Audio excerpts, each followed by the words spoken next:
भक्ति का मतलब है भगवान का नाम लेना, भगवान की प्रार्थना करना।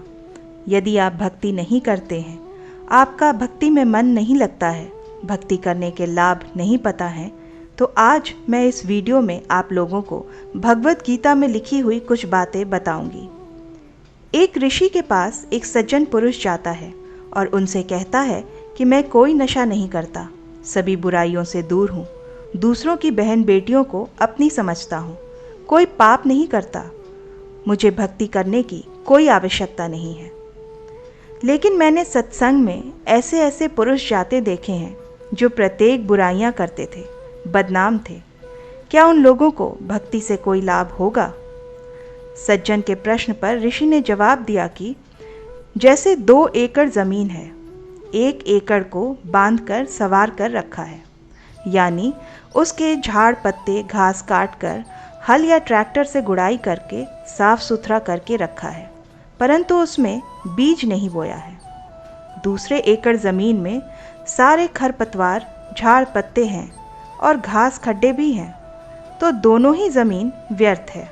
यदि दूसरे एकड़ को किसी ने संवार कर साफ करके गेहूं बो दिया और पहले साफ किए में कुछ भी नहीं बोया, तो दूसरी ज़मीन उस पहले वाले से कई गुना उपयोगी और अच्छी है, जिसको संवार कर बिना बीज बोए यूं ही छोड़ दिया गया है।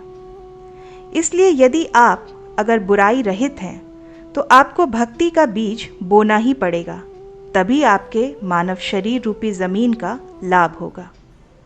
जो बुराई करते थे उनको ज्ञान हुआ और उन्होंने बुराई त्याग कर भक्ति शुरू कर दी, तो उन्होंने अपने जीने की राह बदल ली, उस राह को साफ कर ली और उनकी मंजिल निकट हो गई।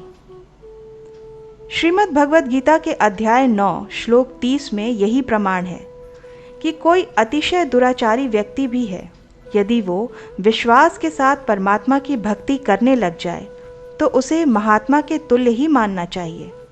वह संतों के विचार सुनकर सुधर जाएगा और अपना कल्याण करवा लेगा।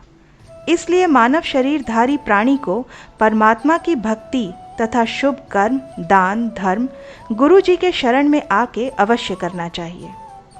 परमात्मा ने समझाया है कि यह मानव शरीरधारी प्राणी, यह मानव जन्म स्त्री हो या पुरुष, बहुत कठिनाइयों से और युगों पर्यंत प्राप्त होता है। यह बार बार नहीं मिलता।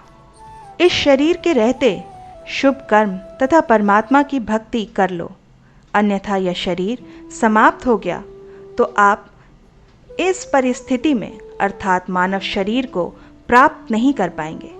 जैसे वृक्ष से पत्ता टूटने के पश्चात उसी डाल पर पुनः नहीं लगता, इसलिए इस मानव शरीर के अवसर को व्यर्थ न जाने दें। महात्मा जी ने कहा कि मानव जीवन में यदि भक्ति नहीं करता है तो वह जीवन ऐसा है जैसे सुंदर कुआं बन रखा है, यदि उसमें जल ही नहीं है या जल है तो खारा पीने योग्य नहीं है, तो उसका भी नाम भले ही कुआं है, परंतु गुण कुएं वाले नहीं हैं। उसी प्रकार मनुष्य भक्ति नहीं करता है तो उसको भी मानव कहते हैं, परंतु मनुष्य वाले गुण नहीं हैं। पूर्व जन्म में किए हुए शुभ अशुभ कर्मों तथा भक्ति के कारण कोई स्वस्थ है, वह अचानक रोगी हो जाता है और लाखों रुपए उपचार पर खर्च करके मृत्यु को प्राप्त हो जाता है। कोई जन्म से रोगी होता है और आजीवन कष्ट भोग कर मर जाता है।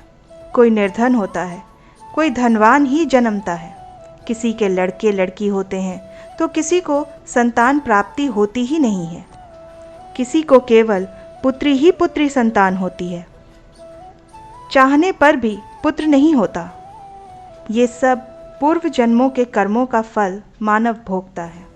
जब तक पुनः भक्ति प्रारंभ नहीं करता, तब तक पूर्व वाले संस्कार ही प्राणी को प्राप्त होते हैं, जिससे समय पूर्ण सद्गुरु से दीक्षा लेकर मर्यादा से भक्ति करने लगता है, तो शुभ संस्कारों में वृद्धि होने से दुख का वक्त सुख में बदलने लग जाता है।